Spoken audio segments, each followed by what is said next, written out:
Hello viewer, আসসালামু আলাইকুম। আজকে আমাদের আলোচনার প্রতিপাদ্য বিষয় হচ্ছে দেহ এবং আত্মার মধ্যে সম্পর্ক। পুরো বিষয়টি ব্যাখ্যা করব আমি, প্রভাষক ইফতেখার আহমেদ রতন। দেহ বলতে কি বোঝায় সেটি আপনারা সবাই ভালো করে জানেন। মানুষ মাত্রই নিজেকে নিজের পরিচয় বলতে দেহকে বোঝায়। একটা শিশু পর্যন্ত সে নিজের দেহকে নিজের পরিচয় হিসেবে গণ্য করে থাকে। আপনি যদি হিসাব করেন যে শতকরা 90% লোকেই নিজের পরিচয় বলতে যদি আপনি বলেন আপনি কে, সে কিন্তু নিজের দেহের দিকেই ইঙ্গিত করবে। আপনি যদি কামাল সাহেবকে বলেন আপনার পরিচয় কী, তখন সে নিজের দেহের দিকে ইঙ্গিত করবে। এভাবে আমরা দেখা যায় 90% লোক নিজের এই এই ছোট দেহটাকেই তার নিজের একমাত্র পরিচয় হিসেবে গণ্য করে থাকে এবং এটিই চলছে।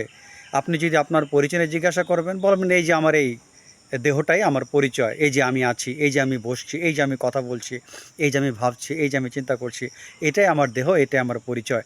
এইভাবে কিন্তু আমরা আমাদের এই দৈহিক বিষয়টাকে কিন্তু আমরা আমাদের মেইন পরিচয় হিসেবে জেনে থাকি। আপনারা জানেন যে একটা শিশু জন্মগ্রহণ করার পরে, জন্মের পরেই সে কিন্তু ক্ষুধার জন্য কেঁদে ওঠে। এই দেহকেই কেন্দ্র করে তার এই চাওয়া পাওয়া সৃষ্টি হয়। শিশুটি কাঁদে, কেন কাঁদে? ক্ষুধার জন্য। ক্ষুধাটা কেন? তার দেহকে বাঁচিয়ে রাখার জন্য। সো সে দেহকে দিয়েই তার প্রথম পরিচয় শুরু করে। এভাবে একটা শিশু যখন আস্তে আস্তে যৌবন লাভ করে, আস্তে আস্তে বড় হয়, তখন কিন্তু ক্ষুধার সাথে তার আরেকটা নতুন ডাইমেনশন যোগ হয়, আরেকটা মাত্রা যোগ হয়, আরেকটা চাহিদা যোগ হয়। এই চাহিদাটা হচ্ছে এতটাই কঠিন, এতটাই দুর্দান্ত, তুফানের মতো। সেটা হচ্ছে কি? জৈবিক চাহিদা। যৌবন লাভ করার সাথে সাথে এই জৈবিক চাহিদা শুরু হয়। এই জৈবিক চাহিদাটা অত্যন্ত ভয়ঙ্কর। সে ভাবতে শুরু করে তার সঙ্গী প্রয়োজন। সে নিরন্তরভাবে ভাবতে শুরু করে তার সঙ্গী প্রয়োজন। সঙ্গী ছাড়া তার জীবনযাপন করা সম্ভব নয়, কেননা তার যৌন চাহিদাকে মেটাতে হবে। এভাবে দেখা যায় সে পরিশেষে সে কী করে? তার সঙ্গীকে বেছে নেয় তার পরবর্তী জীবনকে লিড করার জন্য, তার পরবর্তী জীবনকে পরিচালনা করার জন্য। এখন তার শুরু হলো আরেকটি নতুন জীবন। এই নতুন জীবনটা কি? এখানে তার কর্তব্য দ্বিগুণ বেড়ে গেল। আগের ছিল নিজের কর্তব্য, এখন সে বিয়ে করার পরে তার কর্তব্যটা বেড়ে গেল। তখন তাকে নতুন করে চিন্তা করতে হবে ভালো বাসস্থানের, ভালো খাদ্যের, ভালো মৌলিক চাহিদার, ভালো ফার্নিচার ইত্যাদি ইত্যাদি জিনিস তার মাথার মধ্যে আসতে থাকবে, তার চাহিদা বাড়তে থাকবে। এই চাহিদাটা যখন মানুষের বাড়তে থাকে, তখন তার ইনকাম করার ক্যাপাবিলিটি, সামর্থ্যটা তাকে বাড়াতে হয়। এখানে একটা সবচেয়ে বড় সমস্যা দেখা দেয়। কেউ হয়তো সৎ পথে জীবিকা অর্জন করার চেষ্টা করেন, আর কেউ যখন আর পারছেন না, কুলাতে পারছেন না, তখন সে আল্লাহ খোদার নাম ভুলে গিয়ে অসৎ পথে জীবিকা অর্জন করার জন্য চেষ্টা করে।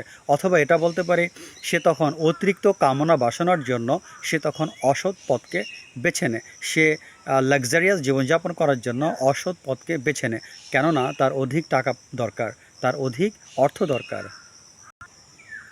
যখন সে অসৎ পথকে বেছে নেয়, তখন কিন্তু সে নিজেকে পাপের সমুদ্রে নিক্ষেপ করে, সে মহান আল্লাহ তাআলাকে ভুলে যায়।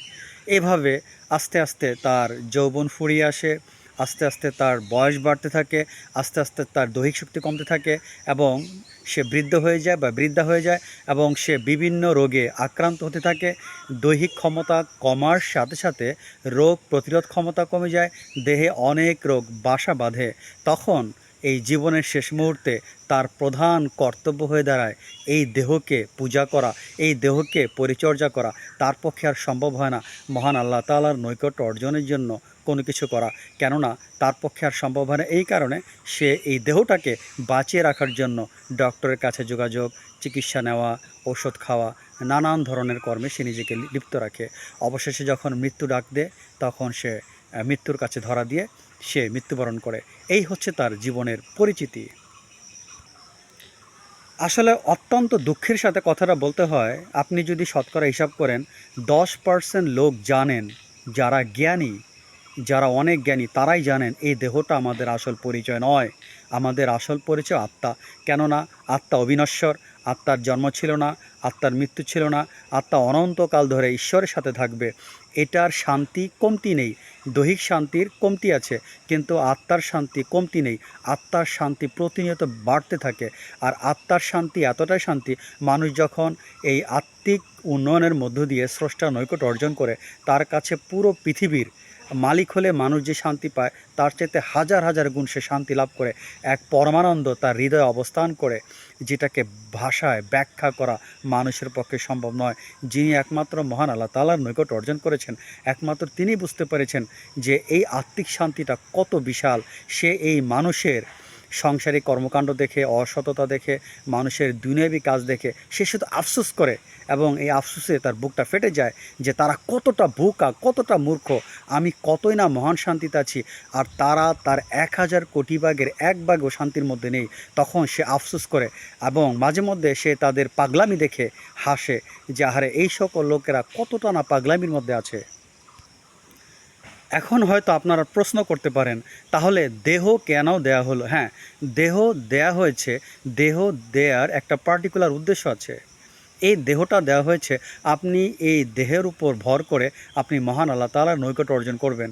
কেননা আপনার যদি দেহ না থাকে আপনি কিভাবে মহান আল্লাহ তাআলার নৈকট্য অর্জন করবেন? কিন্তু আমরা কি চিন্তা করি যে দেহটাই আমার সব, আমরা এই দেহের পূজা করা শুরু করি। কিন্তু দেহটা আমার কোনো কিছু নয়, দেহটা জাস্ট মহান আল্লাহ তাআলাকে পাবার জন্য একটা মাধ্যম মাত্র। জ্ঞানী ব্যক্তি যারা, তারা কিন্তু দৈহিক সাধনার জন্য এই যে দেহের যৌন চাহিদা, এই যে দেহের খাবার, এই যে দেহের জন্য বাসস্থান, জ্ঞানী ব্যক্তি যারা, যারা জানেন আত্মাই সব কিছু, তারা কিন্তু এই দেহের দিকে ন্যূনতম কর্ণপাত করেন না। আপনারা জানেন যে অনেক বিখ্যাত সুফি সাধক ছিলেন, যারা শুধুমাত্র খাবারের জন্য, জাস্ট বেঁচে থাকার জন্য, জাস্ট সারভাইভ করা যায় এর জন্য তারা কিন্তু একটু খেতেন। মানে এমন খাওয়া জাস্ট বেঁচে থাকে, এর চাইতে কোনো কিছু নয়। তারা বাকি টাইমটা কিন্তু মহান আল্লাহ তাআলার ইবাদত করার জন্য লিপ্ত থাকতেন। ইসলাম জগতের একজন প্রখ্যাত সুফি সাধক, উনি করতেন কি, আটা, জাস্ট আটাটা রোদে শুকাতেন, আর ওই সময় তিনি ধ্যান করতেন। কেননা রান্না করার তার সময় থাকতো না। যখন আটাটা একটু রোদের তাপে একটু হতো, তখন খাবার উপযোগী হতো, তখন সে পানি মিশিয়ে ওই আটাটা খেয়ে ফেলতো। কেননা রুটি বানানোর টাইম তার ছিল না। সে জানতো এই দেহকে পূজা করার সময় আমার নেই, আমার পূজা করতে হবে আমার আত্মাকে, আমার আত্মাকে উৎকর্ষ করতে হবে, যার মাধ্যমে আমি মহান আল্লাহ তাআলার নৈকট্য অর্জন করতে পারি, আর দেহটাকে জাস্ট বাঁচিয়ে রাখা। কিন্তু ভুলবশত আমরা এই দেহটাকে প্রধান মনে করে আমরা এই দৈহিক পূজায় লিপ্ত হয়ে থাকি। সেজন্য একমাত্র জ্ঞানী ব্যক্তিরাই জানেন আমাদের দেহ আমাদের আসল পরিচয় নয়, আত্মা আমাদের আসল পরিচয়। এই আত্মার পরিচর্যার মধ্য দিয়ে, এই আত্মার উৎকর্ষতার মধ্য দিয়ে আমরা মহান আল্লাহ তাআলার নৈকট্য অর্জন করতে পারি। এবার একটা বিষয় আলোচনা করব, এই পদ্ধতির মাধ্যমে পৃথিবীতে শান্তি আসতে পারে। আজকে আমরা এই পৃথিবীতে আধুনিক যুগে বসবাস করছি, অথচ আমরা দেখতে পাচ্ছি যে কত বর্বরতা, বিভিন্ন জায়গায় যুদ্ধ হচ্ছে, হাজার হাজার শিশুরা মারা যাচ্ছে, অন্যায়ভাবে তাদেরকে হত্যা করা হচ্ছে। এটির জন্য মূল দায়ী হচ্ছে সংশ্লিষ্ট রাষ্ট্রনায়কেরা, প্রেসিডেন্টরা, তারা দায়ী। তারা কেন দায়ী? দেখেন, আপনি যদি তাদের দিকে দৃষ্টিপাত করবেন, যদি দৃষ্টিপাত করেন, দেখতে পাবেন যে তাদের মধ্যে কোনো আত্মিক গুণাবলী নেই। তারা জানে না যে এই আত্মাকে ডেভেলপ করতে হবে। তাদের মধ্যে মানবতা নেই। কেননা মানবতা হচ্ছে আত্মার অন্যতম একটা গুণ। মানুষের প্রতি দরদ, মানুষের প্রতি ভালোবাসা, এটা আত্মার একটা অন্যতম গুণ। এই সকল রাষ্ট্রনায়কেরা এই গুণ থেকে বঞ্চিত। যদি আপনাদের আরও সহজে বলি, তারা আত্মিক গুণাবলী থেকে বঞ্চিত। তারা যদি আত্মিক গুণাবলী থেকে বঞ্চিত না হতেন, তাহলে তারা কখনো এই যুদ্ধ সৃষ্টি করতেন না। তারা যদি জানতেন মানুষের প্রতি ভালোবাসলে, মানুষকে ভালোবাসলে ঈশ্বরকে ভালোবাসা হয়, মানবতা প্রচার করা উচিত, যুদ্ধ বন্ধ করা উচিত, মানুষকে ভালোবাসা উচিত, তাহলে কিন্তু এই যুদ্ধ হতো না। তারা যতই এডুকেটেড হন না কেন, এই আত্মিক গুণাবলী সম্পর্কিত জ্ঞান যদি তারা না জানেন, তারা যদি এটা না জানেন আমাদের দেহ কোনো কিছু নয়, আমাদের আত্মিক গুণাবলী প্রধান, মৃত্যুর পরে আত্মার সাথে আত্মিক গুণাবলী থাকবে, আর আত্মিক উন্নয়নের মধ্য দিয়ে আমরা মহান আল্লাহ তাআলার নৈকট্য অর্জন করতে পারি। যদি তারা এটি জানতেন, তাহলে এই জগতে কোনো যুদ্ধ হতো না। আমরা এই পৃথিবীতে বিজ্ঞানের অনেক উন্নয়ন করতে পারি, মানুষকে টাকা পয়সা দিয়ে সাহায্য করতে পারি, আমরা মানুষের দ্বারে দ্বারে গিয়ে অভাব মোচন করতে পারি, আমরা অনেক কিছু করতে পারি। কিন্তু তখনই পৃথিবীতে শান্তি আসবে যখন আপনি মানুষকে আত্ম উন্নয়নের শিক্ষা দিবেন। এছাড়া আপনি যতই হাসপাতাল করেন, যতই মানুষকে অর্থনৈতিকভাবে সাহায্য করেন, পৃথিবীতে শান্তি সম্ভব নয়। পৃথিবীতে অশান্তির মূল কারণ হচ্ছে মানুষের মধ্যে আত্মিক গুণাবলী না থাকা। দেখেন, পৃথিবীতে যত গ্যাঞ্জাম, যত ফ্যাসাদ, যত যুদ্ধ, যত বিগ্রহ, সবই কিন্তু মানুষের অসৎ গুণাবলীর কারণে।